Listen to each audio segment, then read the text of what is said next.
Makakausap po natin ngayon live sa studio si Court Administrator Justice Maidas Marquez. Justice Marquez, good morning po. Ay, magandang umaga, Igan. Magandang umaga sa ating mga nanonood. So, nasa na ho yung investigasyon ngayon dito kay Ma'am Arlene? Kilala niyo na ba siya? Well, humingi tayo ng, ng paliwanag sa mga tatlong huwes na lumaban doon sa PJA Noong elections. 2012. Nito lang. Nito lang. Katatapos lang ng PJA election sila last week. No? Last week lang. Saan ginawa po yun?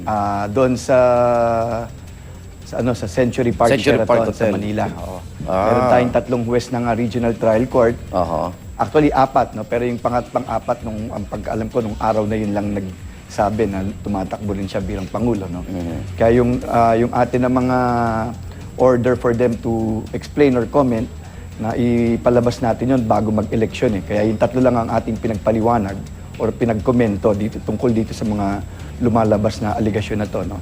Dapat kahapon yung last day ng kanilang filing ng comment, pero nag-half day tayo. So, as of yesterday, isa pa lang yung nakita kong nag-file. No?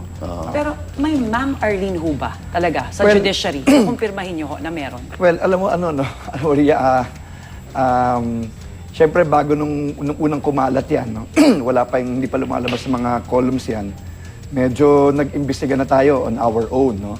At katulad nung nasabi ko nga, merong tatlong pangalang tumutugon sa pangalan ng Arlene. Na labas-masok ng Korte Suprema? Hindi Korte Suprema. Iba-iba, no? Kasi syempre nung nagtanong-tanong tayo, meron tayong napagtanungan, sinabi, Sir, merong Arlene dito, may yung si Arlene ganyan, gano'n. No? So pero lahat to raw information no? Kaya ayaw kong maglabas talaga ng talagang buong pangalan kasi inimbestigahan natin pero to. No? Bakit kinukumpara siya kay Napoles? Dahil nagbibigay siya ng mamahaling gamit sa mga judges? Yun nga sinasabi ko. No, trip sa abroad, gano'n, no? Yun nga sinasabi ko, no, medyo exaggerated siguro ng konti yan. No?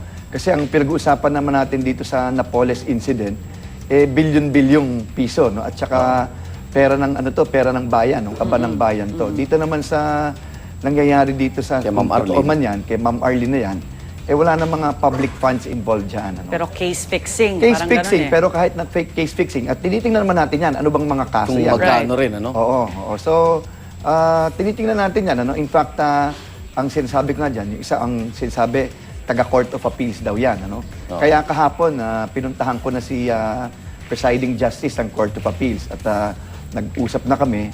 At in deference to him, no, bilang Presiding Justice ng Court of Appeals, sinabi naman niya na iimbestigahan niya yung Arlene na supposedly nasa Court of Appeals. No?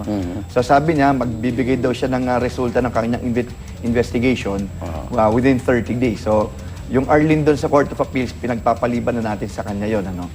So meron pa dalawa tayong Arlene na sinusundan at ito ay siguro titingnan natin base doon sa mga paliwanag na isusumite ng mga judges. Yung dalawang sinusundan na Arlene, empleyado din ho ng SC? Sa judiciary din siya? Parang hindi Outsider? Parang outsider. So, na kilala? Na parang may mga kilalang mga judges. Gano'n. Pero isa pa sa sinusubaybayan nyo o inimbestigahan, si Arlene Angeles Lerma. Kilala nyo po yun? Well, Arlene. ayoko mag... Pero may kilala kayo, Arlene Lerma. Igan, dahil katulad nga ng sinabi ko, very raw yung information nating nakukuha. No? Isa ho ba siya dun sa tatlo? Well, meron tayong naririnig na gano'n. Meron tayong naririnig. Hindi kayo personal, may kilala kayo Arlene Angeles Lerma? Di ko alam kung siya yun no? Meron tayong... Na taga City Hall ng Maynila? Meron tayong mga meron, kasi syempre bilang court administrator, nakikipag-ugnayan tayo sa mga local government officials ng Maynila ever since, kahit nung previous administration. Meron akong naalala pero hindi ako sigurado kung yun. At wala naman itong illegal transaction sa inyo? Kung sa akin, wala talaga. At walang hiningi yan at wala na mga...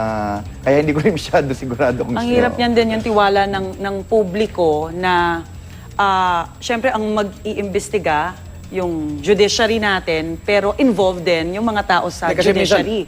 So, paano kami makakaasa ng patas? Ang problema nito, yung mga private transaction niya, minsan hindi naman alam ng lahat tama yun, Justice. Pero yung sa tanong mo, Ria, kasi ganun talaga ang, ganun talaga ang function ng court administrator. Yes. Na talagang siya ang nag-iimbestiga ng mga katiwalaan sa judikatura, lalo na kung involving our judges and court personnel. no? Right. At in so many instances, no, marami tayong mga tiwaling opisyal na talagang napapatanggal sa serbisyo. No? At hindi naman to first time na mag-iimbestiga tayo ng mga huwes kung talagang merong involved. No?